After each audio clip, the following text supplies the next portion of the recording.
Yeah.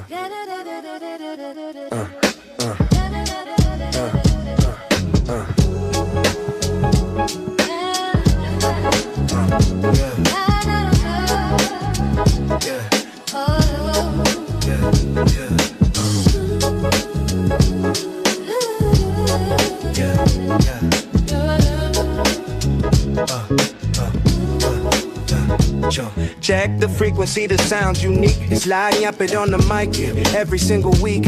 From the local precinct to the Sermon on the Mount, we breaking down the figures that genuinely count. Got the politics pulling the religion still bold. How the digital revolution is changing the mode. The tech keeps evolving, gotta keep pace and adapt. While the cost of good health care leaves a permanent gap.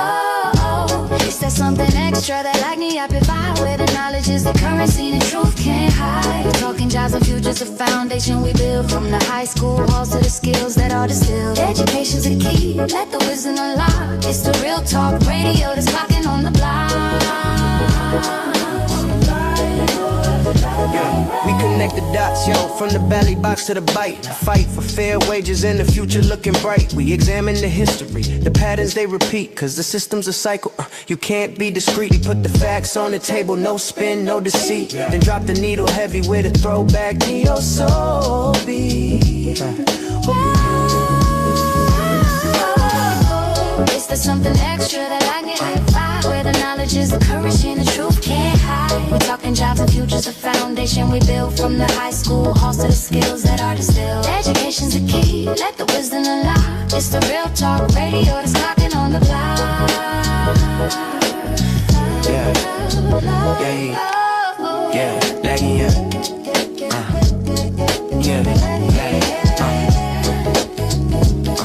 Yeah, lagging up to get that little something extra.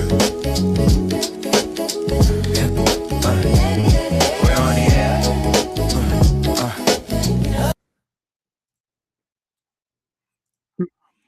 Welcome to the Lanyard Podcast. This is your boy Pope, and today is an awesome day. I got my co-host Nora Dynamento. What's up, my brother?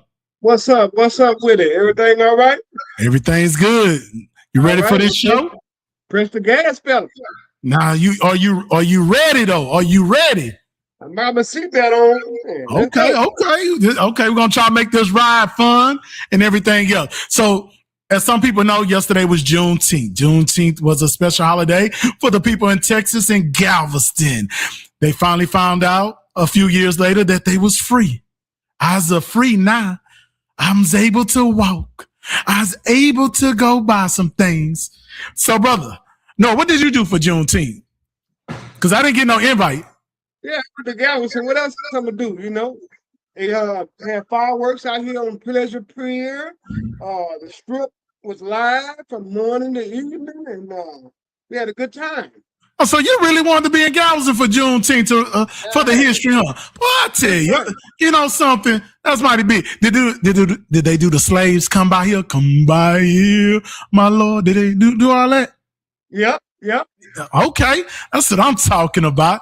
So further ado, so we're going to give the rundown. So today we got to do a little honor and recognition for Malcolm X. So we want to honor Malcolm X. I know Father's Day tomorrow, but we want to honor Malcolm X. And a lot of people forget about Malcolm X and what he done as a civil rights leader for the U.S., especially for Black Americans, and the changing of the scope in what we see as Black Americans and how he moved.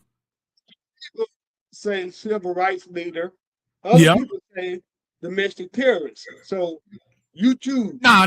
We ain't gonna use as domestic. Now I have more respect for Malcolm X than with that. I wouldn't say that. That's that new term. People don't know. You know, so we have to be aware of what we're putting out there. We don't want to say that when it comes to Malcolm X. We want to say a bold leader. We want to say somebody that moved the needle and was the opposite that what Martin Luther King had. Because if you have a good opposite, that means both sides gonna win.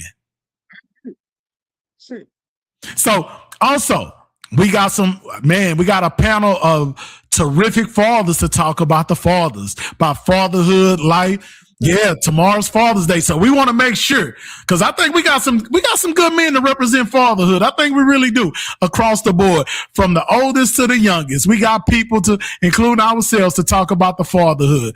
So we want to make sure those things are established because I know as men we don't get the love as fathers. I'm kind of sad about that, but anyway, I couldn't hear you. Say, go ahead and tear up, man. But outside of that, we're going to represent since we didn't get to do it last month for the Chi-Town connection and they got representation here today. So we're going to have them going there too. So let's move forward. Yeah, I liked that. That was a real live. Yeah, that was pretty good. That was pretty good. The ladies held it down for Mother's Day. I got to give all them ladies props. They did it. But then we're going to get our shout outs to the fathers too later at the end of the show. So for further ado, so what we going to do, Nora, we're going to take back. We're going to do the tribute to Malcolm X. We're going to have, to come up and talk about. We got Black Moses here to come up and help talk about, what Malcolm X is plus what we going to put into it. We got to put that little lanyard on there, baby. We got to do it. We got to do it. So let's get it going. Let's get Malcolm.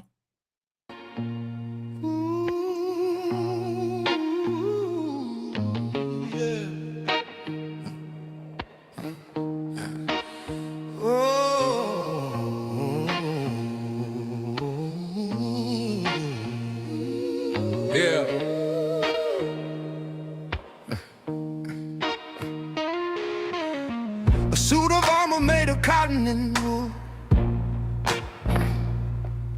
Standing at the podium, the glass is never full. From the streets of Lansing to the neon of the night, a man named Detroit Red was searching for the light. Four walls of a prison, a library of dreams, tearing through the fabric of the old world scene. He found the word, then he found the flame, and the world would never be the same after the X replaced the name. By any means, he told the truth to the power, a voice like thunder in the midnight hour. From the ballad to the bullet, from the Mecca to the sky, a leader doesn't finish and a vision doesn't die. Oh, can you hear the echo? The echo of the lion, yeah. Oh, he wasn't looking for a seat at a table that was broken. He wanted the keys to the room, words sharply spoken. Who taught you to hate the texture of your hair? A mirror to a nation that pretended wasn't there.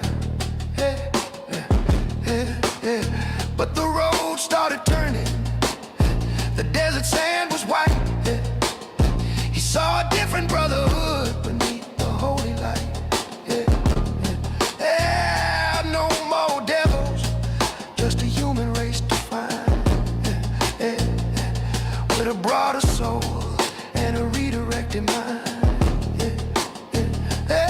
He knew the time was short, he felt the shadows creep, but a man who's wide awake has no time for sleep. At the Audubon ballroom, the winter air was cold, but you can't kill a story that's already. By any means, he told the truth to the power, a voice like thunder in the midnight hour. From the ballad to the bullet, from the Mecca to the sky, a leader doesn't finish and a vision doesn't die. Oh, can you hear the echo?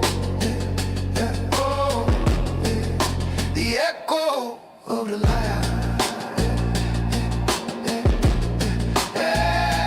still standing, still speaking.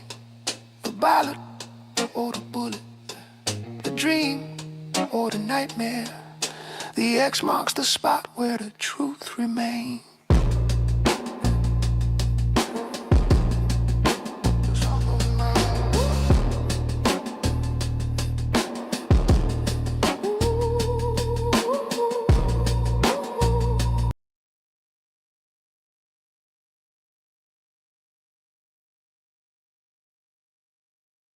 How we doing? My bad. How we doing? How we doing? I know that Malcolm X. I hope y'all enjoyed that, boy. That it took me a minute to put that together. That's an exclusive. That's an exclusive. That's a Lang Yap exclusive, baby. But we gonna do that. So you know something? We got Black Moses. We got our Black Muslim here. Moses, my brother. Tell us about Malcolm, since I know you part of that brotherhood. Man, to me, man, Malcolm was, outstanding, someone who was very powerful, man. And change started. He realized that change started from inside, and he didn't just speak change. He focused on building it, and when he built that thing, he built as he was building, he was telling us about education, being awareness, being disciplined, stand fast, it was so many things that he stood for, and I'm glad that we can take out the time to celebrate him and keep his legacy going strong each year. And we need to teach our young kids about Malcolm. You know what I mean? That by any means necessary, children, what any means necessary meant. You know what I mean? I get hyped when you talk about Malcolm, because it's a man that not about race, it was about unity. After he went in the nation and he talked with different people, he saw all those people together. And when he came back, and then a lot of people said, oh, he got kicked, he got suspended for the Nation of Islam because he spoke on the president. Yeah, people know that. That's the history. That's the history of it. But if people get deeper than that thing, man, he was about to shake up the whole world, and people weren't ready for that. Yeah, I don't think people realize the significance that Malcolm X had, and I think that moved into the Black Panther Party and the knowledge of understanding the Constitution, the laws, not just in their state, down to the city ordinance. And when you had someone that epitomized what it means, not a college degree, but was self-taught, learned the vocabulary, was able to speak, and not only speak, he influenced people. That's how people come together. If you can influence, not with the rhetoric, not with the hate speech, not with the trying to tear somebody down to build somebody up. We're talking about true unity. And Malcolm X, he done that. The thing is that, it's a town, Berkeley, California. Did y'all know Berkeley, California, celebrate Malcolm X on his birthday? Out of any other city, not even his home. They said now they say his hometown does, but I didn't put no articles and no nothing, no parades. But Berkeley, California, honor Malcolm X. Where's his hometown? Nah, I got to give y'all that too. No, are you supposed to? So where was his hometown at? I'm not gonna tell you, Nora. I'm not gonna tell you. You're supposed to know. What about you, Moses? What about you, Moses? You know? Hey, it was a shock to me. Hey, this is my first time knowing about that. That's one of them hidden secrets, I guess, that I'm quite sure they didn't televise that thing. Yeah. They didn't push it out. No, Black Moses. His hometown is in Michigan. He's the state of Michigan. Lansing, I think I'm saying this. I'm trying to remember. Lansing, Michigan. Lansing, Michigan. Yeah, that's his hometown. Okay, Black Moses. Is Black Moses able to hear me? Yeah, Black Moses, can you hear us? I can hear you, but I can't hear the other brother. Yeah, he can't hear you. He can't. I don't know what's going on. What about now? Nah, he can't hear you. He only hearing me. Okay, so let him see him. In his opinion, what would he think Malcolm X would think about the current state of Black America? That's a good question. Black Moses, in today's time, what do you think Malcolm X would think about this new climate of generation that we in when it comes to Black Americans and moving forward? What would you think? And what would you think, Malcolm X? I think Malcolm X would be, he'll be kind of upset because we're not doing what he said do. You know what I mean? We people got people out here pushing the Democratic parties and all this mess. Nah, he won't be happy. Nah, You don't think he'd be? You know something? I don't. You know, I know they say the party switch and all this stuff, and I'm not trying to bring politics into this. If Malcolm was here, in just my estimate, I think you will see a big surge of people understanding that to be self-efficient as a unified group. He would have it would be hard for people to play with his intelligence, and for him to always constantly be learning and understanding how to move things forward and try to see the difficult decisions that's hard to make. I think people would take that. And I think mentorship. I think Malcolm X, you know, because the nation does a lot of mentorship, you know, as people that's not a part of the Nation of Islam. You see a lot of mentorship that we should inspire, that we should keep doing, especially to the younger generation before they become of age, you know. So I think Malcolm probably would have had a good game plan. Not only that, I think him and Dr. King probably would have had an awesome, because whatever they talked about, man, it must have been powerful for an assassination. That's all I'm going to say. Hey, you know, me and you had to talk about that. And I was wondering, you know what I mean? We said, did they ever tell their wives about their conversations? You know, we like think about that as like, they had to have some deep conversations. I mean, I think the true friends, and it probably be documented somewhere. And, you know, somebody probably sitting on it looking for a big payday. That's what I look. Everything now is about a payday instead of historical value. So currently, do you think Malcolm X would be relevant and necessary? Relevant and necessary, yes. In today's time. Malcolm X will be relevant and necessary in this day time, because you have to look what they come from and what he built himself to be. You know, classism wouldn't be a thing. You know, we take classism to a new degree now in American civilization. Think about it. You know, this, like I said at the beginning, this was a man that had no college education, self-taught, went on, like you said, experienced life, went over to another country to see what it was about, went into like unifying with other people for a cause of, you know, not just bringing people together, but fairness, equality, you know, that it shouldn't be the shade of your skin. And I think him and Martin kind of had that decisiveness talk to move in that direction. But what makes it even more potent is that the classism, we're tearing each other down because, oh, well, I work a better job than you. I make more money than you. I do this better than you. Better car than you, yeah. Yeah. So yeah. And if people can't separate racism and classism, and I know they intertwine deeply, especially in Black America, and I call it Jim Crow philosophy. If a Black person is busting your behind and saying, you know, because you don't have the education they have, or you don't have the money or the status, you know, we're taking things for granted behind income status. And what I like about Malcolm, it never was about income, but it was about the cause to move things forward in progression. It was more, I'm going to be selfless than selfish.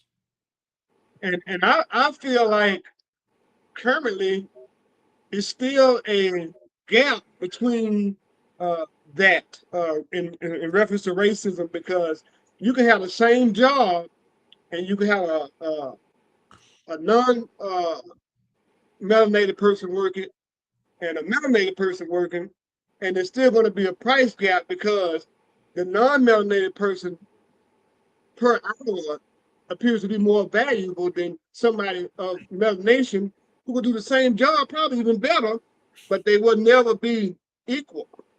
True. I totally agree. So you got to remember that Black Moses can't hear me, so you got to kind of fill him in on what I say. Now say it again. One more time. Let's get it. Black Moses is not able to hear me, so make sure you let him know what okay. the conversation going. Okay. Well, we finna switch because I want to get these awesome fathers on. And I'm trying to see which order I want to do. Which order? Hold on before we switch. Okay. I want to ask Black Moses one more question.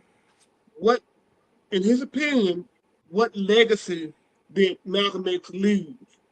Okay, that's a good insight. So, Black Moses, yeah, what legacy do you think Malcolm X left behind?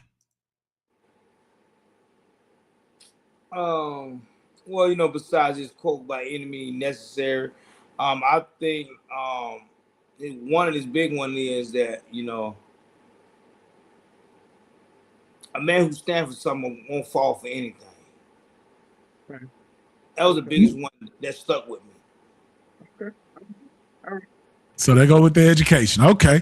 So let's bring in. Let me start it off. Let me see if Uncle Ralph up in here, so we can bring Uncle Ralph.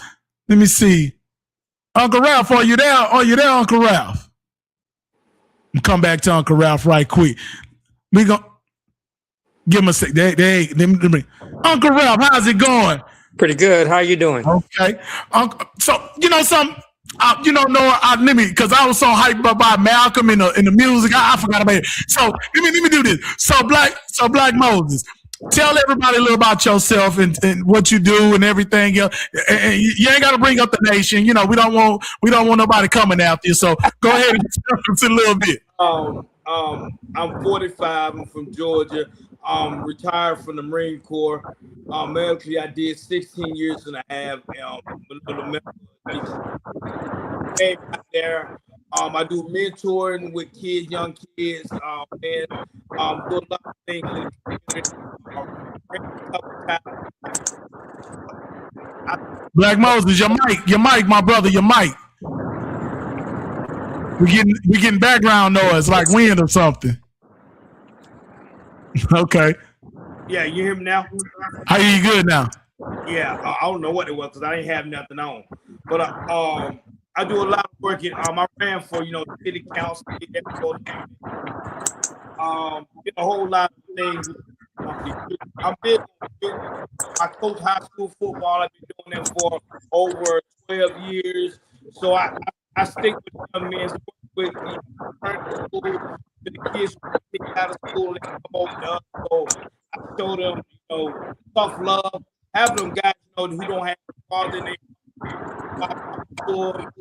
They're straight up there. I have roughly, I can say that I touched 10 kids that actually graduated after me working with the youth that people said that they would not graduate. So okay. I feel about that. Okay, all right. So I appreciate it, Black Mom. So got to give it to Ray. Ray. Hey, how you doing now? This is another dynamic father we have to talk about fatherhood. Yeah, that's Uncle Ray. That's How you doing, Uncle Ray? How you doing? That's our elder statement. So Ray, why don't you tell everybody a little bit about yourself as well? Well, so I came up in the 60s. Some of that I saw things that some of you younger folks did not see, in terms of what the community and control looked like, in terms of what a little bit more order in a community looks like. It wasn't perfect by any means, but it looked differently than it does today. So later on in life, I grew and worked and so forth. I worked initially in skills and trades. I was trained in the oil and gas industry as a machinist through their program, and loved it and made excellent money in that field. Even on today's terms, they make very good money. But I did that. I went the technology route afterwards in the early 80s. And just continue to work in that field today. I'm in my mid 60s, and I do mean mid. And I still work in technology. I'd love to have seen more of my brothers and sisters in that space over the years. But I had my first kid. You're talking about Father's Day. I had my first son in 1992. So he's still around today. And I had a second son in 1998. I've been with those guys from the crowning moment of birth on through to this day. And I just worked to groom them, to develop them to be, know how to be strong men, but know how to be able to do the things that you need to be able to do to help take care of your family. Know how to, fix things, know how to not just be able to go earn money, but know how to come back and nurture education. Education is such a misused word. It's really about bringing giving you enough intelligence to help you develop and pursue whatever you desire in life. You can face those obstacles as they appear, but it's been one of the best marking experiences of my life to this day. I mean, I feel such a community connection in that same space because I can relate to issues. When you have children, you don't know what you got. You don't know necessarily the gender. You don't know mentally, because they're all different, as we always say, but that difference shows up in different ways. And I think you try to stand for a better country sometimes because you got to look out for their future. So I've loved it. I've absolutely loved that experience. Nothing better. No amount of code I've written, no machines have I repaired have been better than trying to be the best father that I could be to my sons, period. Okay. So the next person I have is in education. You know, I love him like a brother sometimes. I got Gene. Gene, how you doing today? Gene, tell everybody a little bit about yourself.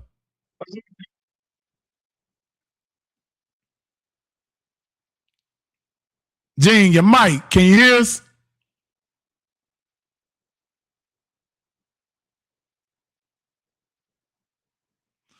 I think he was talking. No, his mic was off. Probably come back. So, hold on. Let me see. Gene, unmute your mic, Gene. Your mic.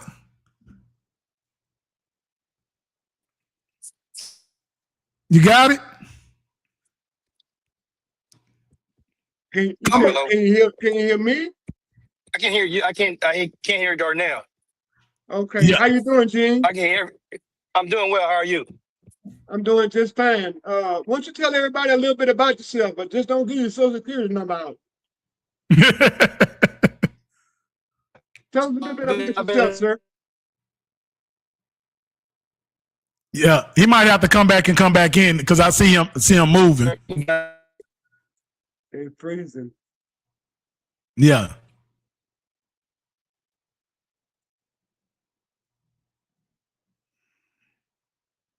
If you bring him out and back in, that won't help. Oh. Yeah, tell him to come back out and come back in because he's freezing. I can hear you. You're kind of freezing up, Mr. Gene. Can you go out and then come back in? Okay, I'll do that. All right. I can hear. I can see everybody.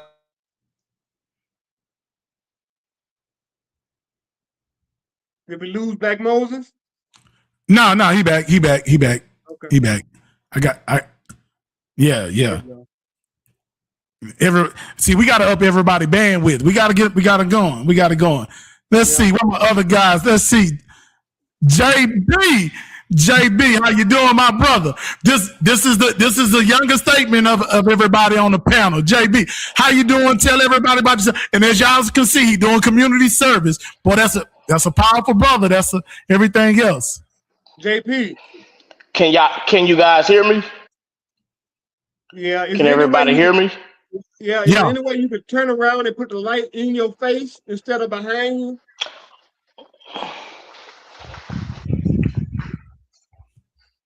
That'll work. All right. There you go. Good evening, good afternoon. Happy Juneteenth. After Juneteenth, man. My name is Jeremy Bowser. Hey, I'm originally from Louisiana, but I've been a Houstonian for about 21 years, man. Thank you guys for having me, man. I just like to say, nothing like being a father, because it's like, as you become a parent, as you become a father, your whole life changes. If it doesn't, then something is wrong. You're not doing it right. There you go. Yeah. Yep. Right. So, for me, man, so I can, just to give a little bit about myself. Hang on, let me just stay in a good light. I'm sorry, I'm just walking around. Got a couple things going on. I got some meat on the grill. We're doing a fundraiser for KPC 151 right now. So just finishing off the closing touches. So I am in community service. So y'all been seeing me tapping in and out, all of that stuff. But for me, in 2017 is when I first became a father. I was 33 years old. Jesus was 33 years old when he passed. So that he passed, and that's when I started. But it's like what I can say for only for myself is like but just to inspire people that's my age and just to be on a good pedestal is like, hey, once I became a dad, once I became a father, especially having a daughter first, man, it just changed your life because it's like not only you have to be a role model, but then I have a daughter, so it's like, hey, no matter what, how your life was, how you treated women before, even if it wasn't in a bad place, it still has to level up because now I have a young lady that I have to show what a real man is being about. So it's like it puts you on a place. It's like once you have children, man, and you have a good lady, if you can be able to raise your children together, then it balances off your life, man. It balances off your life. But I have a Okay. son, I have sons, I have daughters too, but it balances you off, and I feel like hey, we all go to work. We gotta get money. We got this, and this. But as being a father, that's the most important job because it's like when our kids are born in the world, first and foremost, they babies, they come, they're innocent, everything like that. So all the behavior that they get in this, all the things that they learn is learned behavior. So it's all about us to be good teachers. And as being a father and as being a man of the household, it ain't just about being a breadwinner. It's about being a leader. Being a Okay. leader, you Okay. have to lead by example because you not only have to make the money, hey, you have to make good decisions. And it's like, hey, as being a father, man, hey, if you don't change, it's something really wrong because it's like now, hey, whatever I did before, hey, if something happens, hey, I'm out with somebody, and if I get into a squabble, then hey, if I gotta go to jail, hey, that just is what it is. But then hey, now when you're a father, hey, you can't you can no longer put yourself and involve yourself in activity like that because guess what? You're not making decisions just for yourself. You have a whole family to lead. So if you're not making good decisions, then hey, you're gonna affect your whole family. So you really have to be a leader. You have to be a Oh, leader, and then once you start to lead in your household, then you expand that on. You expand that on to the. Excuse me. Sorry about that, fellas. you I hit good. a You button good. and it tapped me off. But hey, so it's like once you tap in, man, it ain't no going back. It's no going back. It's just moving forward. And then, hey, once you start being a leader, you first start at home. Be a leader in your home, because if you can't lead your home, how you gonna lead anybody else? But then, hey, you gotta, hey, be a leader in your church. Be a leader in your community.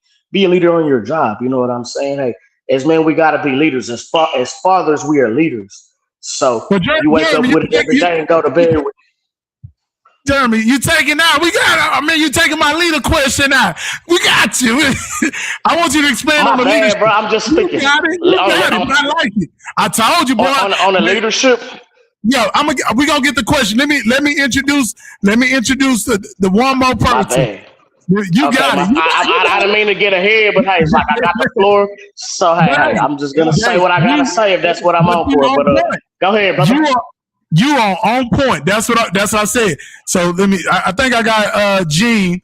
Wait, I think we had Gene and Will. Both of them.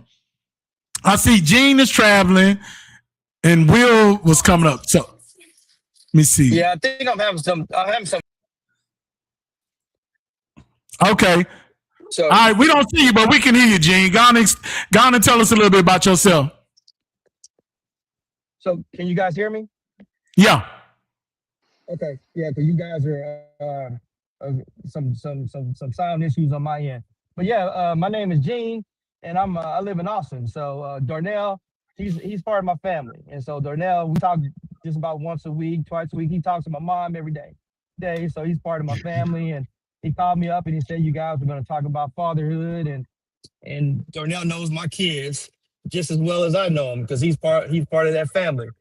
And so I don't want to. I heard some of the things that were said by the other brothers, and I don't want to repeat some of those things.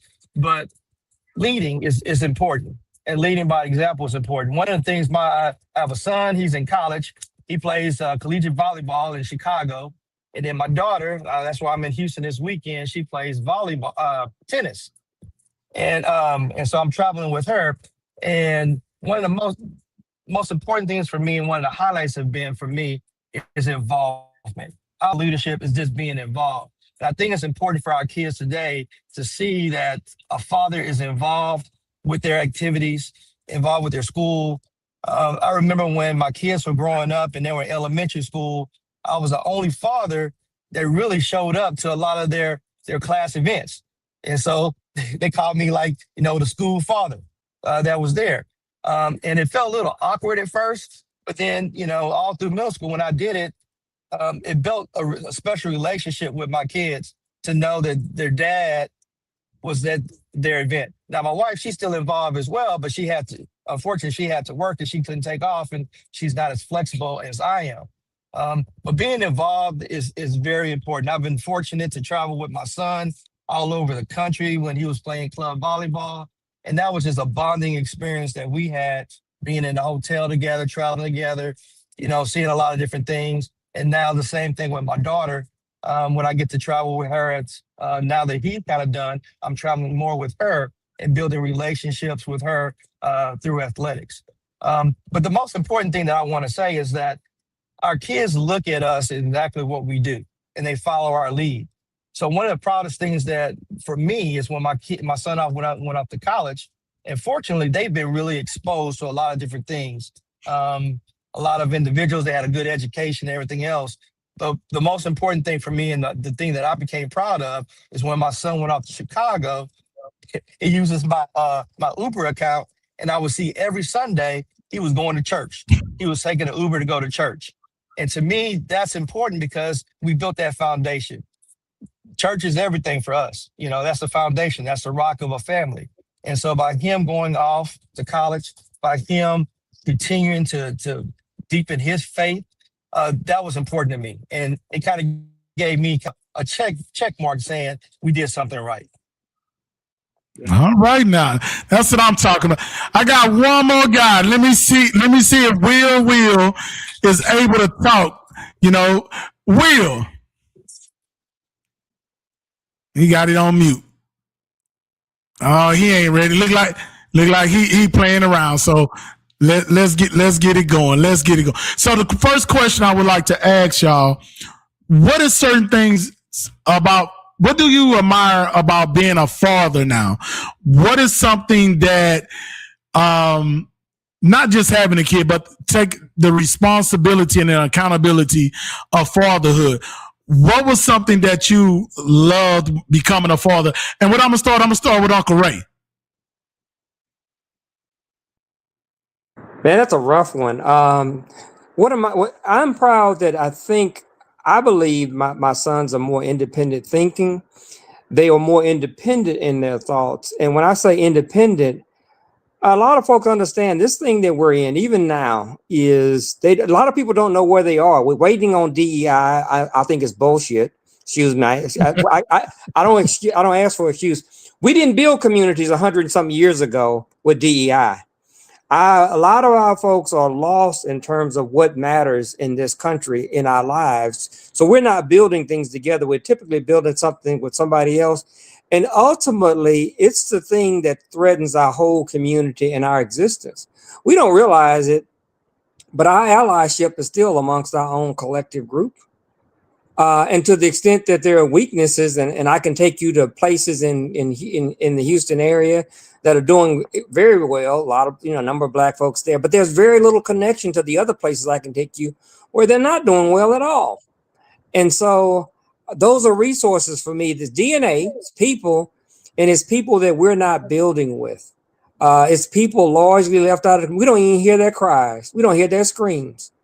But when you look at, that's why they talk about Houston as a city. And I'm getting a little bit off topic here, but as a city, they talk about us, Houston lead all big cities in poverty, and Black folks happen to lead in poverty in Houston. And I don't wonder why that is and what that is. I see it. I see it too many, even though it's not me per se. I know that, if I was hiring some more technology people, wouldn't I be able to hire some of those folks to accomplish some of these tasks? Wouldn't we be able to hire them to be doctors or other things? I talked to a guy the other day at the barbecue place over there on OST in Houston, and he looking for a job. And I'm like, how can I connect you to a good job, not to some handouts and some and so forth? So to my sons, it's about that complete holistic person. I'm here, and I teach them like some lady came up, a lady that he dates came over in a car yesterday, and she didn't think nothing of it. But he gets in a car to go somewhere with her, and the car is missing. Not missing physically, the engine's misfiring. And so he gets out. He knows how to work on cars. We've taken engines in and out of cars and so forth. So he pulls a spark plug and finds out part of the spark plug is broken off. And he ends up doing a whole tune-up right there before they get to going where they want to go. That's the kind of independence I want my son to have, whether you are coming from the collegiate background, because he has a degree in accounting from U of H, but whether you're coming from the collegiate background or the get it tough with the skills, they're able to navigate that somewhat in those areas that they have not been in. I think he has the confidence to know that he can take that on and actually get the job done. And those are things that I'm glad that I've instilled in my sons. Some pride, a lot of pride, and just being proud of I can do something besides what the white man tells me to do Monday through Friday. I'll put it like that. Okay. Black Moses, your take on fatherhood and things that you, the challenges and everything that you love about being a father.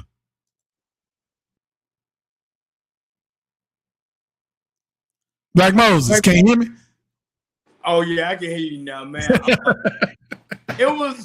It's great, man. It's one of the precious things ever, man. When I had my first daughter, man, it opened my eyes to things, man. It slowed me down, man, cause I was out in that world, man. Thought I was God gift to earth and women's, and when I had that baby, it slowed down. And then after that, I settled down, and then I had another one. So I had one girl. She graduated. She go to University of Georgia. I got another kid about to graduate this year coming up, the following year, and I got my precious little 11 months right here. So, Moses, you started all, man. You love being a dad that much. You started over. Man, I love it, man. I love it. But okay, all right. I taught that I see that I installed was that it was Do it big. It was wisdom, strength. I was a very good parenting as into showing them, teaching life, life lessons, and love. And, okay. See, Moses wanted to outshine everybody and bring his daughter on there. What a show off. We don't appreciate here at Lanyard Podcast to outshine us, but it is what it is. Yeah. So Gene, tell me, what do you love about being a father and the trials, the ups and downs of fatherhood? Well, fatherhood is challenging. It's difficult because you feel the pressure and the weight because you want your kids to succeed. And sometimes if things don't go the way that you think they're going, you look back and you try to reflect, what did I do? Or what could I have done better? But at some point you have to realize is that you have to teach them the foundations. And then it's like a bird leaving a nest, they're going to have to spread their wings and they're going to have to fly. And they're all going to have to fly in their different patterns and different ways. And so what I love most about fatherhood is just the idea that family is important, and bringing family together and having those conversations and spending time, like we're traveling right now to go see my mother-in-law, and just spending time in the car. Those are wonderful times. And every day is a precious day. You never know what's going to happen tomorrow, so you should take advantage of what's going to happen today. But I totally agree. Fatherhood is stressful. There's a lot of anxiety that can happen because it doesn't matter how old you are and how old your kids are, you're still gonna worry, and you're still gonna have that little voice in the back of your head saying, what can I do now? What can I do to help them? And there's a prime example. I know your little tennis star. I'm always sitting down, I'm watching her. I know Darnell's always talking about he's the agent, but you sit down in your chairs like, man, I just want to get the racket and I want to hit it for her sometimes. But you have to depend on the foundations they built that they're going to go ahead and succeed in the way that they're going to succeed. Okay. So we got Jeremy, JB. Yes, sir. Here I go. All right, let's go with the question with you. What do you like about fatherhood? What is the trials, the tribulations, everything that comes with fatherhood? Well, hey, first and foremost, hey, it's a blessing. If God bless you with children, then it's a blessing. So, hey, it's a tough job, but it's a blessing. So I can share this with you. I'll share two things with y'all, and then I can elaborate more if I need to. But first and foremost, my mom, rest her soul, man, rest her soul. R.I.P. to my mama and my daddy. But my mama, she gave me a shirt, and I still have it to this day, and I'm gonna wear it tomorrow on Father's Day. It's called "Dad, toughest job you'll ever love." So not only that's on the shirt, but that's just how I feel about it because it's like, hey, if you know, if God bless you, like it's a blessing. But first off, the other thing I was gonna share is that hey, me and my dad before he did pass, we was able to get a relationship, but he didn't. I didn't grow up with him. We got in a relationship, and you know we did it when I was grown. I seen him a couple times, but we before he passed, we did have a relationship. But what I'm saying is, based on not growing up with it, it motivated me more to if I was a dad to be active in my kids' life. So it's like, hey, yeah, you got to take care of them, you got to do all of this, but the time is more important than the money because anybody can pay child support, but it's all about the time that they remember. You know what I'm saying? So being active. So I'll be taking my kids to the park, doing this, doing that, just spending the time. It be the little simple things that they enjoy to do and that they're gonna remember. And it's all about the, you know, like anything that you do in life, man. It's all about the foundation. So if you put the foundation, that's the blessing in it too. Because if you're doing what's right as a father and you're setting the foundation right, then guess what? Even if they steer off the path, you done already set the foundation. So they're gonna come back. So that's what I'm on. That's what I'm on in my life right now. My baby girl just made her first communion on Mother's Day, so I was very proud of it. It was a little tougher for Mother's Day with it being you know with my mom not having my mom, but the blessing was that my daughter's making her first communion. So being there and being active for all of that stuff, because hey, you can get them 5 million toys, but guess what?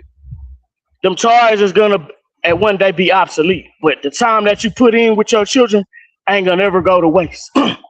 So Okay. time is something that we can't get back. So invest the time in your children, and it ain't gonna ever go wrong with you. Is what I would say. But it's a blessing, you know. So when God So, bless you with something, then you JB, treat it accordingly. Yes, sir. JB, I got a follow-up question for you. You brought up something Come on. that your dad wasn't there, and I think even people in social media and different network. Do you think that because it's two spectrums that we see this from? Do you think by him later on coming on, but by him not being there initially, that made you a better father or wanted to be a better father, so your kids wouldn't experience what you went through? Off the top, yes, sir. Because guess what? It's motivation. Because it's a lot of times like when I was a kid, I was in Cub Scouts, and then like all these kids would be going and doing this stuff with their father. So I didn't want to do that. Everybody going with their dads. My dad's not there, so I didn't want to be in Cub Scouts no more. That didn't mean I didn't do other things, but it made me start feeling different. So hey, Okay. now that I'm so listen. Let me say two things. I'm reverted to the job world and into being a dad. So like when you evolve and you go into things, okay. So like I remember when going through jobs where I go through managers and it's like, hey man, you supposed to be telling me what to do and I gotta help you, and then you're not doing a good job as being a manager. So it's like, all right, the thing is when you come into that position and hey, I wasn't a manager, but hey, if I can be a manager, I'm not gonna do the things that the manager was for me. So same thing, I took that same ethic with no knock to my dad, but hey, what what I didn't have, I wanted to make sure that my kids have, and it makes a difference. It really makes a difference in being active because it motivates them in such a special way. And then what I can just say, what I just went through, school just went out and everything. My kids was on honor roll all year. You know what I'm saying? So that's that's the blessing. Sometimes we be putting in the work and doing all of this, man. And hey, the blessing when it comes through your kids, especially when you're doing what's right, it make it all worth it. Putting in the long hours, doing whatever you got to do to make sure they're gonna be okay. You know what I'm saying? Because you leading that, you're molding that. It's like seeing the fruits of your labor, not work, but with your kids. You know what I'm saying? Because they're gonna be what we put into them. So if they ain't turn out right, then where you active? Is a question I would ask. Where you active? How did you help this situation? Take responsibility. Mm-hmm. I got you. That take responsibility. I'm with you with that. Noah, what about you? We can't hear you, Noah. Your mic. You got to get on the mic, my brother.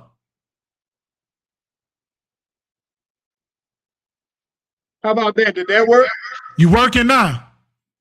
Okay. So my first question is, what was one of the most important life lessons that you learned from your father? Well, so let's add to that because I know Jeremy said his circumstance. What life lessons have you learned from your father, one of the most important, or the man mentor, uncle, grandfather, whatever in your life? Right. And then just to add with that, what do you want to pass down to your kids from within? To be, what traditions do you want to, or can you say that you have from your grandfather to your father, to you, to your kids, and to your kids' kids, your grandkids? So it was going to come up next. Yeah. Okay. Uncle Ray, you want to go on with that one? Well, I mean, my father, what he passed on, it was really just that broad space of, I come up in a different time. And so what I got from him was, endurance, the durability. I got to know that I can survive, not from good lessons, not from things that he intended to teach me, but just from life's upbringing. So I'm kind of immune to a lot of things that kind of happen around me. I expect them. I prepare for them always. And even when you do that, things can still happen, right? But when you've got levels 1, 2, and 3 covered, you're generally in pretty good shape by that time the help has arrived or a change is in the works, so to speak. But yeah, I actually learned a lot of things watching other behaviors as I got to be an adult. What he taught me, now confidence, I got that from home. Things like that, to know that I can do. There's a lot of people out there right now who had it made up until the past 2 years, and now all of a sudden, they're in a different kind of situation that I was prepared to deal with. By the model of life, they wouldn't put me in the place that I'm in with the exposure. I'm in the old school generations. We were not investors. I've looked at markets for the past 30 years and been a kind of a investor, independent type investor of sorts. So I learned a lot of things as a counter actually to the way I was brought up, but I did learn things from the way I was brought up from my father as well. And I made sure I passed those on to my sons.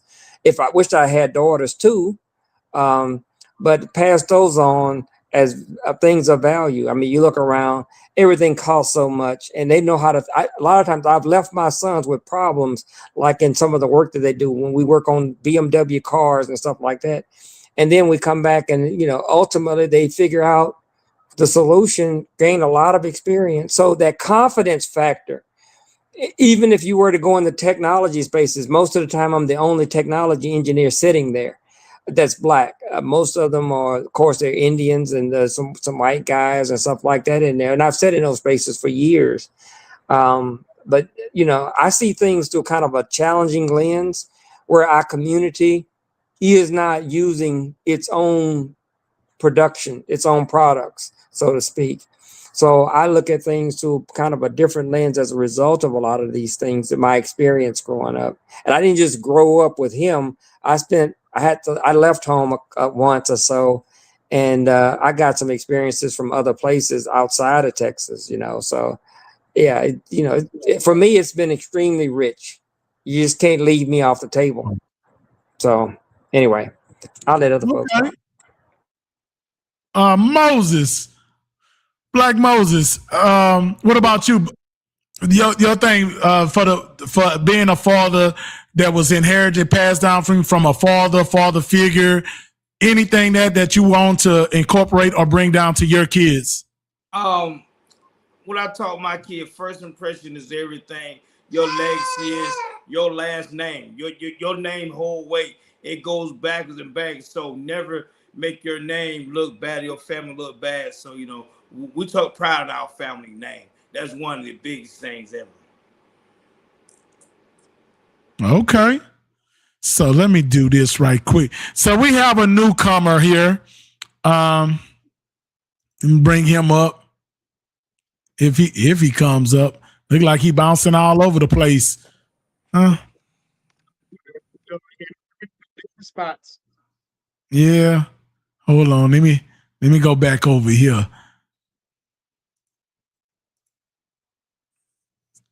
Cause I don't know what he's doing.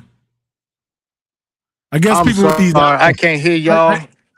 Here you go, Uncle Willie. Okay, there we go. Can you hear us, Will? No. He's stuck. See, yeah, he's stuck. See, that's why I talk about people with iPhones. See, this is the problem with iPhones. They just don't do it for you no more. They just don't do it for you. Now look, now I gotta remove him because his iPhone is all over the place. That's too bad. Let's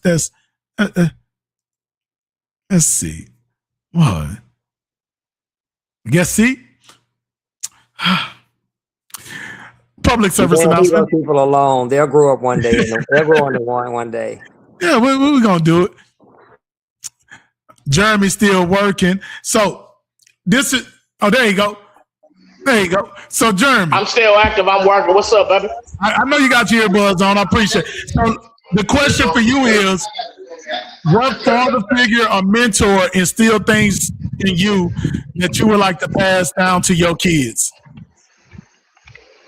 What father figure? I mean, my dad.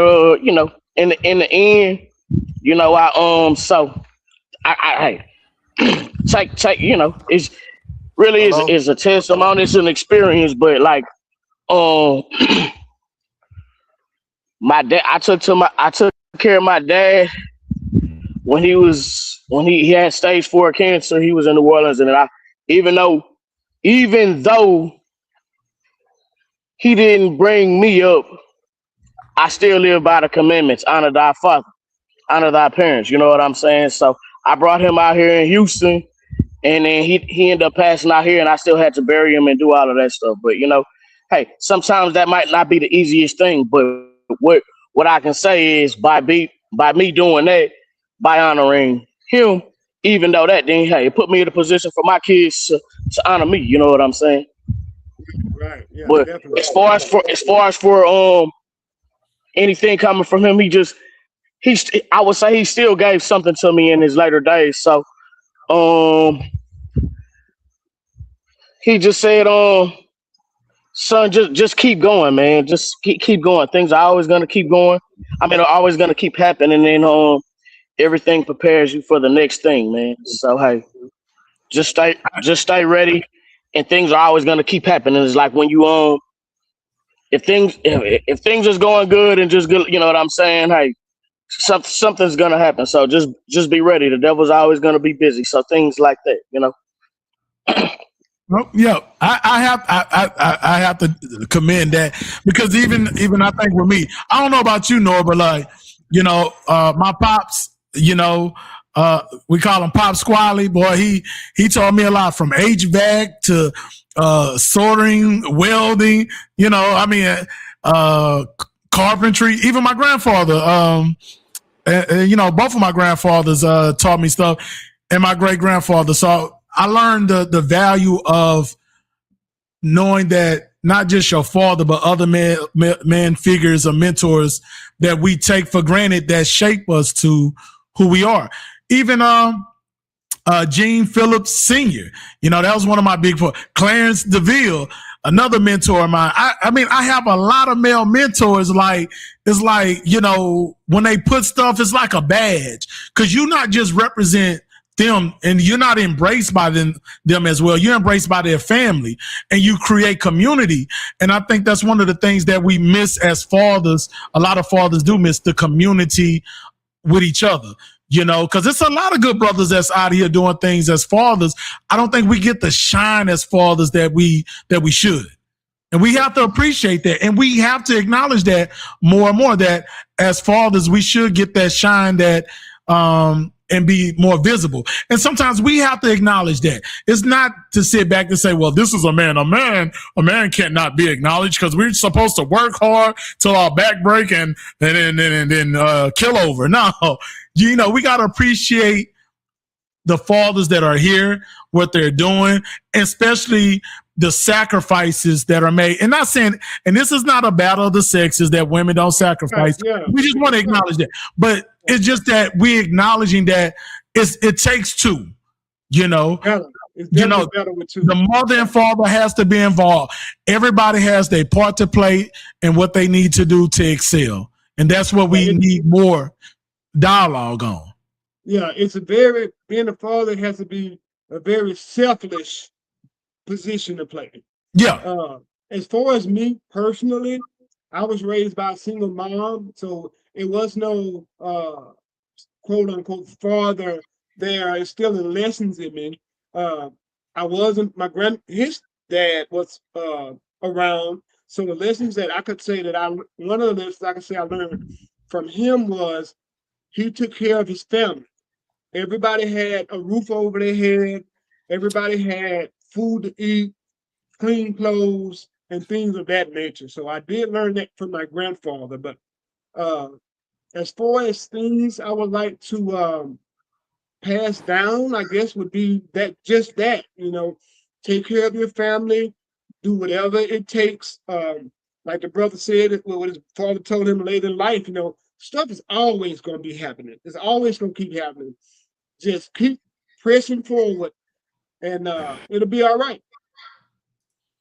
I totally agree. I totally 100% Tim agree. So this is something that I want to ask all the men, including for me to answer. What is something that is overlooked as us being fathers? Do you think on the society standards when it comes to women? What is overlooked when it comes to us being fathers? Anybody want to go first? Uncle Ray? Guess what, man? They're gonna really think you my uncle because I call you Uncle Ray. No problem, man. But it's okay though. I'm all right with it. Okay. Hopefully I represent that well. Yeah. But look, I just think that it's anything the women face, the men have faced that to the power of two. It's a challenging. Good men stand there for war, for battle. We want the peace. We love the peace, but we stand there we are the foundation. We can be foundations. We should be the foundations, really, of our families, of our communities, and work to make sure that our communities and our children are protected. And I think, you know, that there are people out there that work to do that. But there's a lot of things that we don't understand. The white society allows a person like Trump to be the president. I mean, you know, you don't have to be that smart, be connected, and you get access to things that good black men just don't get access to, no matter how we show up, how much we present. And we still have to sit there and be parents and figure out life We have to figure out some things a lot of times when there's nothing there. And I think that role is really underrated. It's okay to me because I don't need you to pat me on my back. I get it. I feel good inside from doing the right thing that I'm supposed to do. I tell my sons to this day, I say, y'all really won't appreciate things until after 10 years after I'm dead and gone. But it's okay because I'm going to keep on showing up and doing the right thing anyway. I just do it because that's what you're supposed to do, But yeah, it's one of those, you think you know everything until you become a father and you find out, I don't know shit. I got to go figure this out. I agree. Black Moses, what you got for me? What do you think society standards that a lot of people, society standards, and as women don't understand as being a father that's overlooked, neglected? Just being a father, just not mean being financial. It's about, that wisdom, that protection, that love, that discipline, that stability, and just being in that family, being that man who you is and doing what you're supposed to do. And not as a narrative, they think that men is supposed to pay bills and it just work. Okay, I got you. JB, what do you think? Society, women don't understand the trials and everything when it comes to men being fathers. Well, we can talk about men, but when I look on the podcast, I see black men. So really and truly, unless you're a black man, nobody really knows what it is to be a black man, and especially a black father, because it's like, hey, the odds is always against us. It's always against us. So it's like we have to, even if you do a little, you have to overdo that just for it to get, if you wanted to get noticed. And it's not about getting noticed, but it's like we don't get a lot of the credit that we're deserving of. So it's just like it's kind of like it's basically doing God's work, because it's like a lot of stuff that, hey, when you're doing God's work, you might not get credit here on the earth, but like that's what it is being a black father, because it's like we get a lot of discredit for things, and then so it's so many of us that it's so many of us that have not had fathers, and then the ones that are active, you really have to make your, we don't get, like I said, we don't get the credit, but, and it ain't about the credit, but it's a lot of things in unseen, unknown battles that we have to deal with, and we just have to deal with it. It's just part of being a man, but it's different for a white man. They don't endure the battles that we endure, because it's like whatever we get, we have to earn. It's nothing that's given to us, man. It's nothing that's given to us. Nobody ever gave me anything. We don't have the white privilege. So it's like you have to be that much better than somebody else for you to get considered for something that you already qualified for. So just saying, like, hey, it's tough being a black man in America, but that don't mean that we can't make it. But nobody said it would be easy. So being a black father, we don't really get that credit, especially when we are doing things well. So you just can't be sitting like the other brother said, waiting for somebody to pat you on the back. But you gotta know, be true to your own, and know what you're doing is right, and stand on business, because a lot of times what you're doing, people is not going to acknowledge you. So don't be looking for no acknowledgement. Just do what you know that is right. Always be led by God. Let him order your steps. Everything else is going to line up. I totally agree. So, Will, can you hear us, Will? I can hear you now. I'm at a graduate. Hey, let me say this. I'm at a black man's graduation. You know what I'm saying? He got his master's. A young black man. Young black man. He's younger than me. I consider him my brother, just like I consider you my brother. So, for a black man to be sitting up here getting his degree in something that he loves, it's a blessing. He's also a father to his child, just like I'm a father to my child. It's one thing to be a daddy, but it's another thing to be a father. You have to father that child. So I can finally hear y'all. You know what I'm saying? So talk to me. What's your question? So, Will, you said something. I use the reverse. I like that. I'm glad you said that. I believe it's easier to be a father but it's harder to be a daddy because a daddy step up to the plate that fathers to me are nothing but sperm donors that just say, they just produce you. They just the name on document. But I'm going to No. ask you this. I mean, that's just my take. That's just my Wait, take, wait, wait. Will. That's your take. Let me Yeah, explain my take on it. go ahead. Father to me means you got to fertilize that child to where they need to be in life to succeed, to get to the Uh-huh. next level. A daddy is basically like that song. That's just my baby's daddy. I'm not that. I'm my child's father. You know what I'm saying? Because I Okay. fertilized that child. So speak your piece, brother. Active. Okay. So Yes, you have to Will. be active. You have to be active. Even So if it's Will. just a phone call. With me and my kids, I try to get a phone call at least on Sundays. On that Sunday, they know they're gonna get a phone call, text message. I may not hear from them because they all my kids are grown. My youngest one is 18 and he just graduated from high school. But the other ones, they get a phone call or a text message. If I can't reach them by phone call, I send them a text message, say, hey, how you doing? Love you, something like that. You know what I'm saying? So yeah, you have to be a father to me. That's my eyes. Now, how you think, that's on you. How you That's all guys cool. think, that's on y'all. Yeah. So I got a question, Will. The question is, Next question. yeah. So you're late to the party, so we're gonna get you Hello? beat up. Yeah, I know. So the question is, what do society and women take? Oh, there you go. We lost him. We lost him. Nora, can he hear you? Sure. I can't hear you, Nora. Oh, there we go. We lost him. Boy, we lost him real quick. I still can't hear you. Mm-mm. Okay, Will, can you hear me? I can hear you now. Okay, so the question is how society view fatherhood and women that they don't understand the challenges when it comes to fatherhood. How they don't understand, how society don't understand the challenges of fatherhood. Yeah. We have Fathers have so many challenges because even if you're not with the mother, fathers still have it hard because it may not be the the child don't want to see the father. It's the mother that don't want the child to see the father because they in their feelings or whatever happen. You know what I'm saying? So we have our challenges, and if the mother has the child living with them, it's hard to instill that fatherhood on that child. So we have our challenges like night and day. Okay.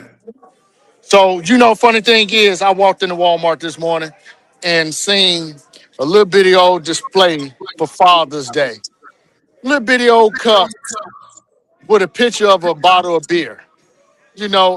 Something small. But we go in, Walmart, all these stores on Mother's Day, they got all these big ass displays. But for us, we got something small.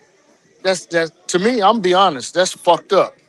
So, that's just my take on it. Can you All hear me? right.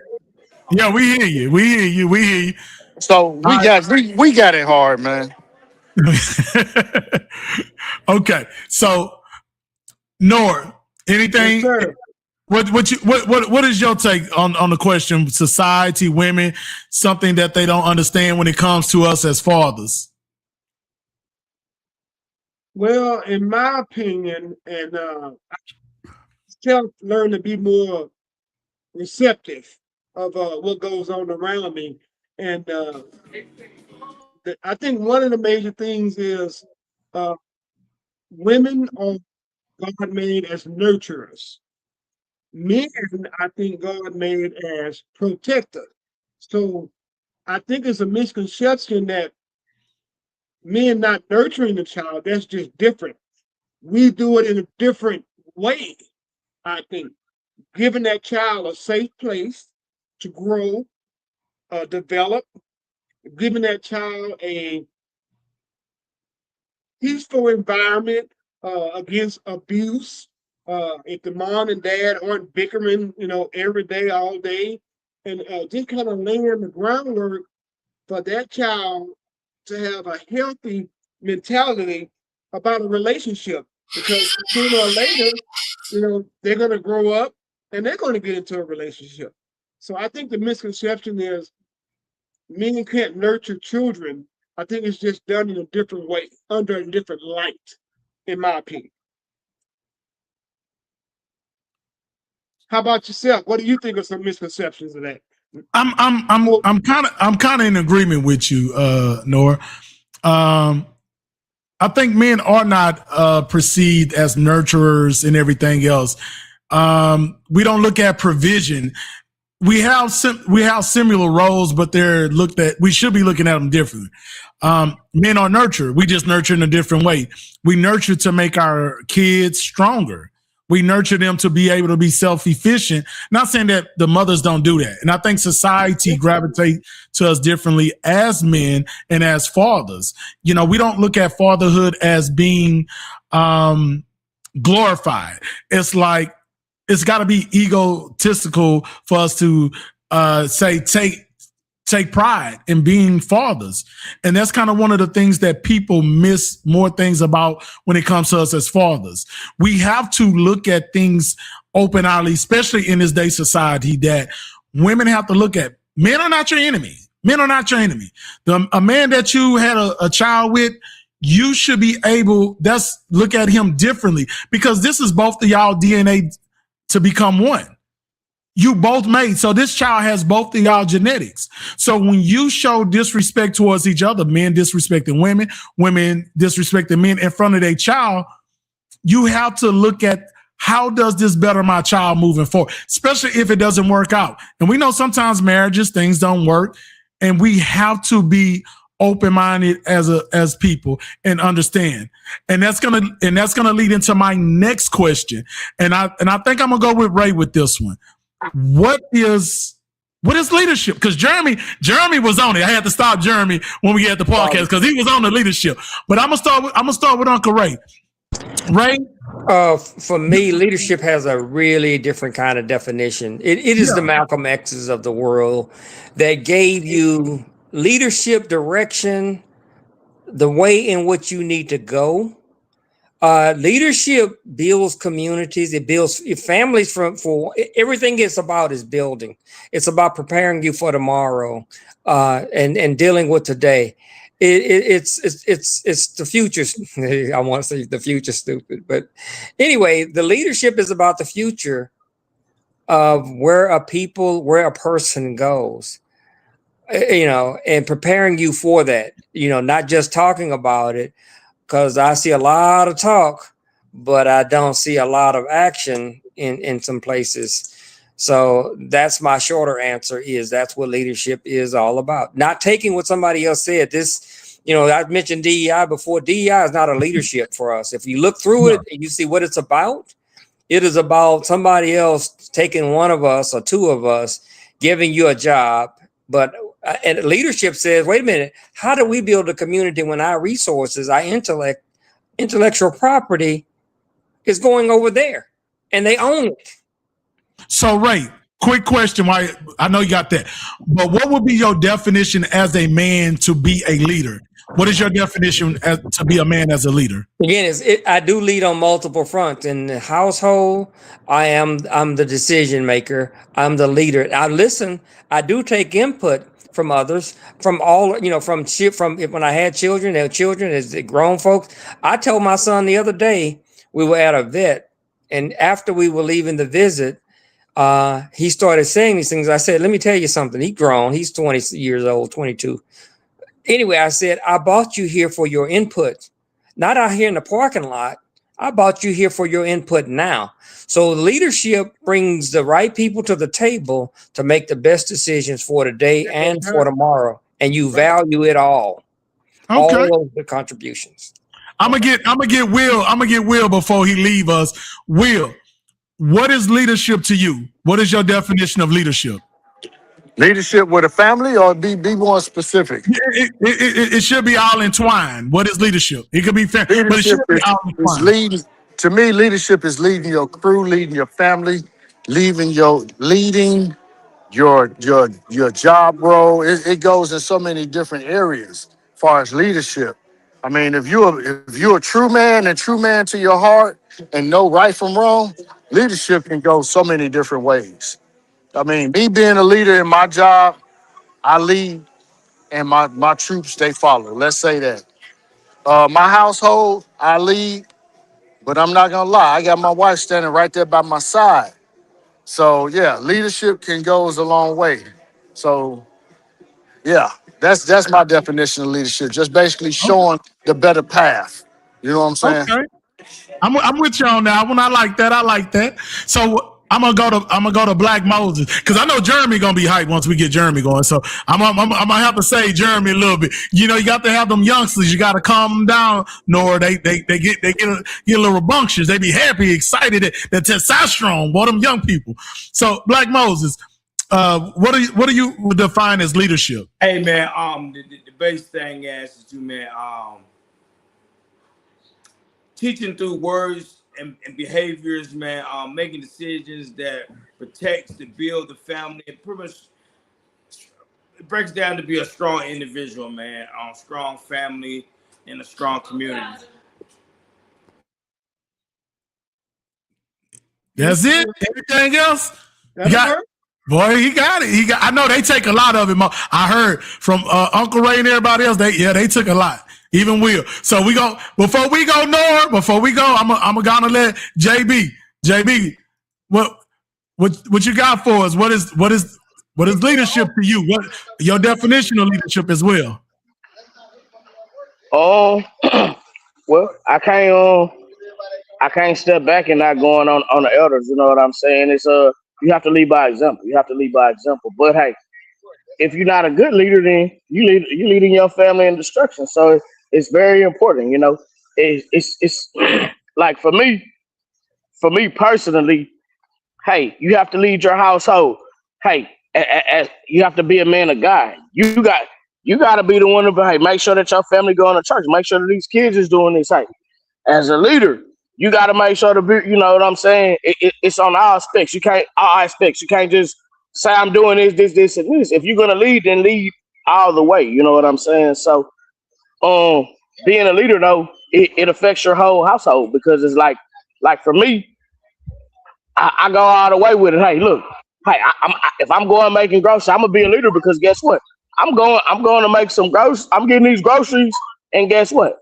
I'm gonna come back with a light grocery. I'm budgeting. I'm leading in all aspects. I'm trying to save money. I'm trying to make sure that y'all doing good in school. I'm trying to get these bills paid. I'm trying to make sure y'all in church. you know, in all aspects. It ain't just one. Oh well, I done this. No. It's a long list. It's a long list. So hey, like I say, we don't get a credit for a lot of these things, and it ain't about the credit. It's just about making sure that the things get done. Because when it don't get done, then that's when your name get called. When stuff don't happen. When everything is going good, hey, it's good. But then when something when something don't happen, that's when you really get noticed. So it's just like keep doing what you're doing, man. Even though you're not noticed, everything is flowing. But when stuff don't flow and something don't go right, then everything is on daddy. So it's like, hey, you have to lead. Okay. But it starts at your household. If you can't lead in your household, how you gonna lead anybody else? How you gonna lead anybody else? But you start in your household, work into your church, and then get into the community. You know what I'm saying? So I'm fresh at all of this, you know, compared to some of the to other vets. But I'm saying I'm excited about where I'm getting to every day and then moving forward in life. You know, you can't we don't wake up every day to stay in the same place. We wake up every day to be better than we was yesterday. So that's just how I wake up every day, man. And just being a leader in everything, not only for my family, for my community, for my job. Like that's things that I pray for every day. That's things that I pray for God. Hey, the things that I'm a leader in, Lord, order my steps. Allow me to lead. Allow me to make good decisions. Allow me to be successful in doing the things that you have me accountable for. In Jesus' name we pray. So when you do things like that, everything line up, man. But being a leader ain't just talking about it. Anybody can hold a long conversation, have all this dialogue. It's about doing it. It's about showing up every day, man. So on the ground. That's it. If we got time, If you ain't in the field in what you doing, don't talk about it if you ain't doing it. That's what I'm on. I ain't gonna talk about nothing or tell you I'm doing something that I ain't done. So that's That's just how it is. It's just staying active with it because it ain't a one day job, it ain't a tomorrow job, it's an everyday job. So just staying active and being excited and understanding your role and handle it accordingly. Okay. Yep, So, I told them youngsters, boy, they get swollen when they talk. They be ready. They be ready. Okay, Nora, I'm gonna go with you. What you got? What do you consider? What do you define leadership as, and what do you consist the qualities of a leader? We can't hear you, my brother. I don't know what's going on with you. I'm gonna have to fire you today. well, Go the, ahead.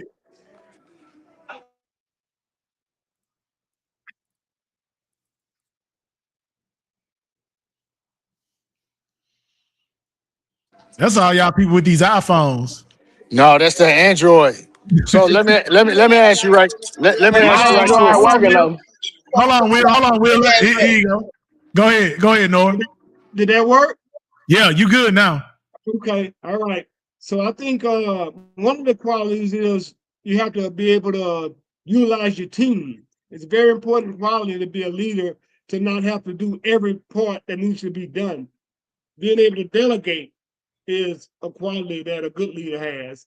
Uh, Responsibility, being able to what do they call it? Take accountability. I think it's going to be another one of those qualities. I have a question for the fathers here, Okay, and let the me get question mine in. is, Let me get mine in. Let me get mine in. okay, Don't forget, I know I'm hosting, but God, Lee, don't go ex ahead, me. Bob. Do Man, I your gotta thing. cry. Y'all gonna have me crying emotional. It's just, it's a good Father's Day. It's just, but Hey, no, let me get, happy early Father's Day to everybody, man. Happy early yeah. Father's Day. So let me. I'm gonna encompass everything that everybody said when it comes to leadership, and I say this most because uh, that's what it comes to. Leadership is not just family, and Jeremy got it best. It's about community, jobs, family, all that come together. But what defines you as a leader? You got to have humility. You got to have sympathy. You got to be empathy. You got to understand to take counsel. You got to understand of working, building. You have to understand how to galvanize people for a cause that's gonna move things forward. So things of those qualities help to help people be leaders. Leadership is not just a one man holding a crown. If you bring it into marriage, your wife is a leader as well. Her role may be different in their leadership. You get her, she's supposed to elevate things in a household, and that is a leader. That is a proxy. That's an extension of you. And that is your counsel. When you bring it into work, if you're working with somebody, you have to understand your role in that leader, understanding that it takes more than you just bossing somebody around. It takes you able to work with them and show them that you're not above this job just because you're over them. You're doing it because you're able to teach. Leaders teach and build other leaders. And that's something that we miss when it comes to leadership. Building other leaders, not you be the sole dictator. Because if you're saying I'm a leader, but you have no one under you as a leader or mentoring them to follow in that same footsteps, then all you are being is a dictator in your relationship, your marriage, your job, and anything else, church, anything. So we have to understand what it means to be a leader, understand that leadership is just not one facet, one type of way. It has multiple things and they all are intersexual with each other. They all combine, and you can use the method in any direction that we go. So we want to make sure when we talk about men being leaders, it's the responsibility and taking accountability of all things that you are doing. Some responsibilities are inherited as fathers. Once you produce and lay with the woman, you inherit that responsibility, but now you're accountable. And you have to show your skills as a leader on what you want to do to bring out the best in your kids and make sure your family stay whole, and understand that when there's any strife in your family, how to resolve those strifes. But I'm going to go with that. Go ahead, Nora. It's on you, my brother. My question here is going to be, without getting too personal, what was something that when you became a father, you had to change, you had to do, or you had to give up? Just one example and not getting too personal in your business. I'm a, let's let Will go. Was one thing I had to give up? You Running the had to give street. up. Yeah. Running the streets, I had to give up. Running from woman to woman, yeah, I had to give up. All You right. know, All right. you gotta show. And basically, also giving back to the community. I'm a Mason, so we give back to the community. We give back, and if we show that in our kids, then it's part of being a leader, you know. So them the things that I had to change. I had to show my kids that it's a better way of life, you know. Say So no, yeah, we don't have to be charging these people. there's We so got a much guy more I out of can another say, but I'm organization. gonna hold my tongue. He represent. We know when we have the guys thing, we know you're gonna be ready. It's gonna be a lot of foolery when we do the men's thing. Can you hear me? Yeah, we Yeah, hear you. we Hey, matter of fact, I want to check from the Masonic Lodge. He ain't. You can tell him that. He probably don't want to hear that. And Jeremy, I want to check from 151 as well in the organization since you got that shirt on. We trying to get paid, but go ahead, Moses. What's that? What's the question? the question is, what was I'm one having a hard thing? time listening and hearing, so I'm gonna have to sign off, brothers. And Go I'm at ahead. this graduation party, man. It's hard for me to hear and stuff like that. So, but y'all brothers, y'all have a good Father's Day, man. I want to say God bless, man. Yeah, be a leader to your family. God bless Appreciate it. everybody on the chat. Happy Father's Day, man. Hey, You can keep the And, shirt on, hey, and if JB. Darnell didn't say Hey, CTC, Chicago's and Houston, we giving back to the community. I don't but know if that's he coming talked up about it. I know next. that was on the Hey, podcast. I don't know if my people jumped on or not, but listen. yeah, Now, check us. let me hey, happy let me mute. Juneteenth, Black Let me Power, mute. strength Let to me Black mute him up. fathers. See, Love that's y'all. the problem. We're going to talk about the Chi-Town connection in a minute. You know, he couldn't wait. He want to put the Chi-Town. Shout out to Chi-Town. Yo, well, shout out to him, but we in Houston, baby. We don't worry about other cities. We represent, baby. That's all. We show love to everybody. That's what we do in Houston. So we gonna do that. But Black Moses, the question is, what did you have to give up when you became a father in fatherhood? Hey man, hey, stop drinking, smoking, and running the streets. Drinking and smoking around the street. That's pretty easy. JB, what about you? What did you have to give up? Yeah, he want to show his muscles. See, he didn't want to pay for the Nah, and advertising. you're talking We about the can put it on. KPC I shirt, ain't so I gonna just show it. took it off. No, you good. You could have kept it on. Nah, You could have kept it on. something to give, something you have to give up. Hey, give up. I mean, humility. You got to give up yourself because a lot of things that you probably wanted to do as a man before you had kids, like all that you gotta put that to the side because the kids come first, man. So that's what it is. That's what it is. Love, It's like Ray. evolving from a man to a boy. Certain shit you got to put to the side. Excuse me, or certain things you have to put to the side when you have children. It's like it's just called how you're gonna lead if you still unbalanced. So balance yourself out with focusing on the things and your children in your household. And what's I Uncle told Ray at? What Uncle Ray? I don't know what happened to Uncle Ray. Uncle Ray probably had a No, phone call. I don't know. you're not in the studio no more? He's not in the studio. Okay. All We right. we All right. hey, we gotta get it down. We gotta get it down. You So don't, you don't think I'm about gonna scared Damn, he ain't do you? backstage. now he's not backstage. We trying to move along, baby. But hey, before we go with y'all with the Father's Day, um, is there any shout outs, anything, and I appreciate all y'all for coming on. I think y'all are awesome fathers from Gene, Will, Ray, even my co-host Nora, Black Moses, I appreciate any special men, mentors to wish them a happy Father's Day and everything. I'm gonna go with you, JB. Well, hey, just off of the top, I'm in KPC 151. So, brother Deville, the one who got me in here, and hey, he's an OG to me too. So, hey, shouts out to him. Um, Also, man, shouts out to all the fathers because it's like, hey, like I was saying, we don't get the credit. So hey, we all black men on this podcast. So hey, shouts out to all of us, and let's continue to do great things. Keep God Okay. first, and everything gonna prosper. The man that walks with God always get to his destination. Okay, well, we got Uncle Ray. Uncle Ray, we got you coming up. Black Moses, any shout outs to anybody, Hey man. mentors, fathers, any special shout outs to the men that you want to give to? Hey, first of all, I want to give a shout out to the Most High, man, for allowing me to give me the strength and the purpose of being here, man. Shout out to the blueprint that Malcolm X put down, and that we keep on, baby, to come over here and talk about him and keep his legacy going. And appreciate y'all, gentlemen. Uncle Ray, I appreciate the knowledge that you put out today, man. I'm looking at Uncle Ray got a lot of knowledge. Hey, this ain't gonna be the last.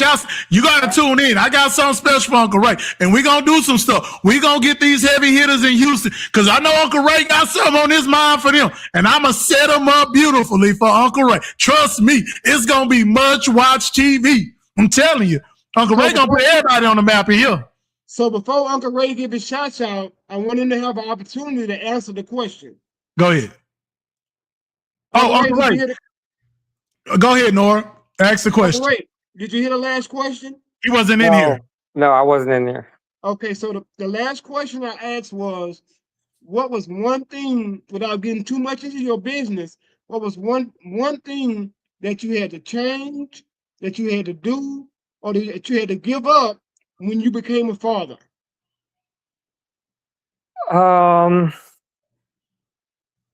You know, nothing really. And I'm saying that knowing I was ready for that role. Hell, I fought to have kids. My former wife went through IVF. So we fought hard to have kids. And so when I had kids, see, I already distanced myself from my friends somewhat, because they wasn't doing a whole lot anyway. So, I was enjoying our relationship, and it was really just, welcome aboard. I'm waiting on you. It's the kind of thing for me. So I didn't really give up anything, because I'm kind of a different kind of mover, so to speak. So yeah, it was cool. Did you want to give a shout out to anybody, or you got any social media you want to put out there or anything, Uncle Ray? No, if anything, I just want the Black community to get on the right path.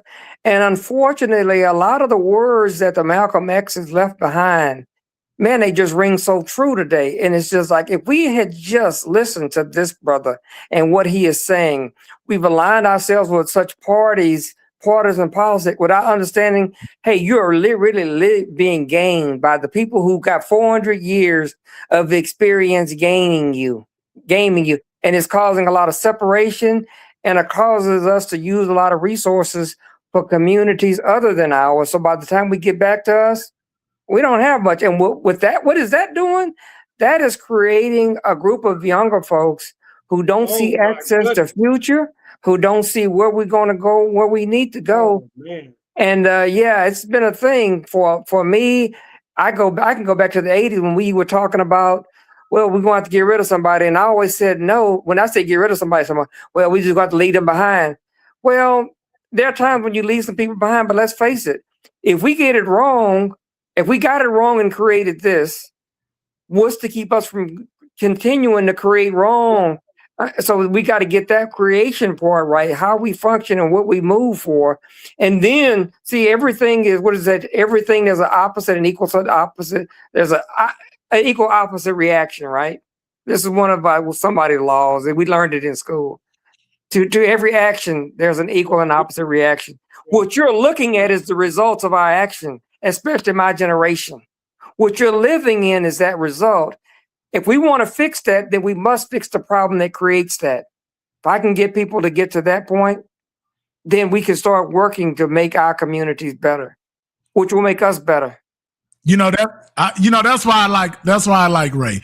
Ray say, listen, we dropped the ball too. Now it wasn't all that, and you see the cycle of when people acknowledge that, hey, it was dropped, instead of some of these people, even in the political world or activists, like, oh no, we didn't do that, no, and run away. But I appreciate that, Uncle Ray. I appreciate that. Thank you, Uncle Ray. What about you? What about you, Nora? What about you? Who? Any shout outs? Anything else? Uh, We lost you, Nora. We lost you.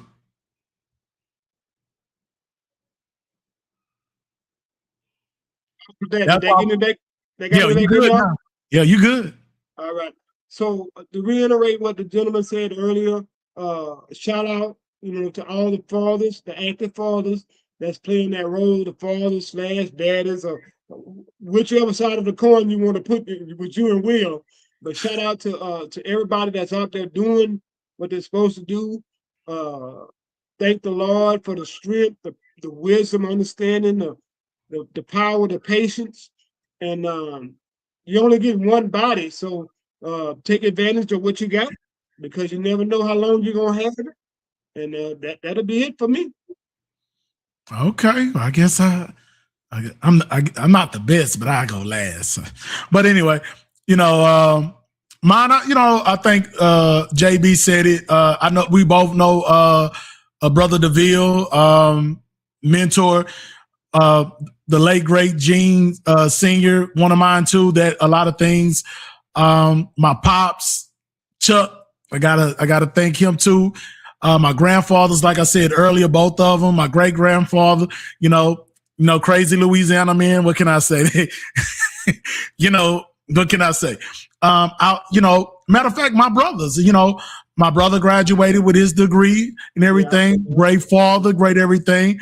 My younger brother just became his second child this Tuesday this week. So yeah. Well, he got another daughter. Hey, listen, I get it. Maybe they'll shoot for a boy. I don't know, but fatherhood is things, and the mentor. Like I said, I got a lot of great men that I know that, like I said earlier, we have to acknowledge the men that and try to instill the best into us and try to give us the mentorship. Because my thing is, the older you get, it's not like because you 70, 80 years old, you know everything. You're still learning. And you might have to go back and learn some stuff because things change and things are newer. So those are things that we have to be aware of. But I like to thank all of them, everything. And long as my son and none of my kids make me a grandfather early, I'm good. I'm happy. That's all that matters. But again, that's something thinking. Moses, you're more than welcome. We finna do the Chi-Town interview. It should come out great this time. It look like the kinks are out, so we're gonna go with that. Yeah. We praying. Yeah. Ooh, Lord. So y'all more than welcome to hear the Chi-Town interview.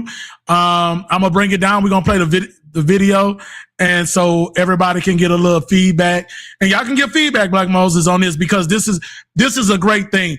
We're gonna talk about the event a little bit afterwards, but I did like the community and that you see positivity. I get it. Because we're melanated people that certain things we don't get the recognition of positivity or doing things creativity and get the light. But about to start the interview, I'm a move y'all down a little bit. So Nora, you ready? Yeah. You sure? Most of y'all, can you hear me? I hear you. All right. So to most of y'all, this will be the last time y'all see me. I'm behind the camera on this next segment, but we had a fantastic time. I learned a lot. I enjoyed myself. I had some good food, and definitely will be something that we look forward to attending, promoting, and being a part of in the past. Now, Pope, I saw you drinking a drink over there. Now, did you get that check for that sponsorship? Not from Coca-Cola yet. I didn't mean to show it, but hey, I was when I put it on a solo view, but I forgot I didn't have it solo. Hey, listen, I make mistakes. I'm not perfect. He must have got that check in the mail. We'll tell you what, if Coca-Cola like it, hey, we still got to do the from the whiskey drinking that I went to because I got some of them people that want to come on. We gonna make it happen, baby. We gonna make it happen. But let's get this going, and we gonna let it go. All right. Podcast. And today we have a special event. We have the Chi-Town Connection event that they have annual every year. We want to show you the highlights that they do out here for the people from their own town to show community rivalry and getting together. So I hope you enjoy. And we're going to interview some fantastic people coming through that organize the event, as well as show you the people that's participating from the DJs and the vendors. I'd like to thank you. And this is the Lanyard Podcast with your boy Pope. All right, I'm here with Boogie, the founder of this great event for Chi-Town Connection. Boogie, tell us why you put on this event. So initially we put the event on because we had a lot of homesick. You know, we was homesick from being in Houston or the Texas area, the greater metropolitan of Houston.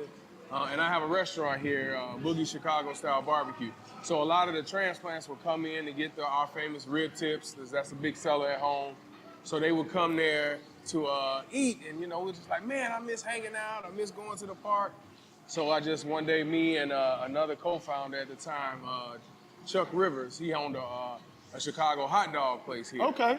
And so he and I got together, and we were like, man, let's go ahead and do something for us. So he brought his hot dog truck out, and I brought my trailer out for the barbecue. And we just had a big backyard party in the park, To bring the homes here. To bring Chicago to Houston. Okay. And that's how it started. That was 14 years ago. 14 years? 14 years. This is the third time I've been to the event. You saying 14? 14. So we used to do it twice a year, April and October. So it initially started in October of whatever 14 years ago was. I got you know what I'm saying? I got you. But it started then, and then we started, people were like, man, we had a blast. So we started doing it in October and in April. And then when COVID hit, we kind of pulled away from doing it twice a year and just started doing it in the spring because, the weather's going to be good and people will want to come out. So we started doing it in April. So how many people outside of Chicago, outside of myself, that comes to the event? Like Detroit, Midwest? Oh, yeah, we do a lot of Midwest stuff. Okay. A lot of the Midwest people support us. The people from Detroit a lot of the time, St. Louis a lot. But they got their own little things where they do stuff too, like the Detroit. I know the Detroit did it once. I don't know what happened to it, but I know they done it. St. Louis, I've catered for them a lot of the times. But we've had probably in the upwards of maybe 1,300 people out here at one time. Woo, that's a lot. That's a lot of people. Yeah, we always have to pay security, man. But, numbers have started declining a little bit just because, the economy and things like that. But we still want people to understand that, hey, we can still do it. We still, even if you can detach yourself from reality for 6-7 hours to have a good time and make it feel like you're back at home, we're here for you. And I know this is a 3-day event. What is your favorite part about this 3 event? Which one do you like? It's this picnic. The picnic? It's the picnic. And what makes the picnic so special? Man, because you have all of the food here. Like now we got some people with a lot of Chicago staples. The Chicago hot dogs, the sweet steaks. We do the rib tips. I had the sweet steak. I had the rib tips. I like it. So you got that there. So then that's what a lot of times people are missing. Okay. And it's not a lot of it here. But even if it is here, like for instance, my location is in Missouri City, but you may live in Humble. So just to get some rib tips, that's an hour hike. Well, if it's worth it, right? It is and worth be supportive. It is worth it. But when you grow up with convenience, that can kind of hinder you from supporting. Well, maybe we need to tell people more because it's worth the travel. It's definitely worth it. I always tell my customers, they say, man, I got to drive all the way over here to come to you. I say, man, it be driving to Chicago. That's true. It be getting on a flight, standing in line. So come support us, and then you keep us generating the revenue or keeping the money in our neighborhoods, and we go from there, man. Well, tell you what, I'm going to do this. So I know some people that's coming down this summer from the convention, for a convention. Okay. And they're going to be downtown. Okay. And it's going to be a lot of Chicago people come. Okay. Maybe if I can get them to come to the barbecue shack and have that taste while they're here. I'm going to set it up. I'm going to give them some phone calls. Enormous food truck out there. So I have it. If they're having it at a venue, we can pull our truck out there, Nah, man, I'm going to come sit down, enjoy the atmosphere. They ain't doing nothing that much anyway. We got both options for them. Well, tell you what, I'm going to talk to them. Because since it's going to be, I'm going to talk to them and see what we can work out. There it is. I appreciate it. All right, Mr. Pope. Okay. All right, we have Lisa here with us, and she's one of the committee members for the Chi-Town Festival. Connection. Chi-Town Connection Festival that they have this weekend. So, Lisa, Tell us, what do you do in your participation with this wonderful event? Okay, so I am one of the committee members. A lot of what I do is you'll see me coordinating between the vendors. You'll see me making announcements. You'll see me running all over the place, just making sure the day of that things run smoothly. During the planning process, I may work to help locate venues, find vendors, get people set up, sell tickets, promote, whatever needs to be done, we do all of it. And the day of, we were setting up chairs and tables and all the physical labor and all that good stuff. So yeah. So it seems like Lisa works really hard. It's a labor of love, but it's a lot of work. This is a big production. I mean, just leading up to it, the actual setup, like that entire pavilion, we have to manually put all those tables and chairs out there. So it's a lot of work. So yeah. So Lisa, this is the third time I've been to the event. Okay. And I like it a lot. And I think it's something unique and different that a lot of people don't know about. What is your take on the event? It's a cross between a family reunion, a high school reunion, class reunion, Greek reunion, and just Chicago people. There's a running joke that Chicago people are the only people that move to another city to still hang out with Chicago people. Nothing wrong with that. But it's a chance to, we miss home. So it's a chance to bring a little bit of home into Houston and expose our culture to, people that are from Houston, that, house music, stepping music, the food. Every city has its own flavor. Yeah, of course. So it's a chance for us.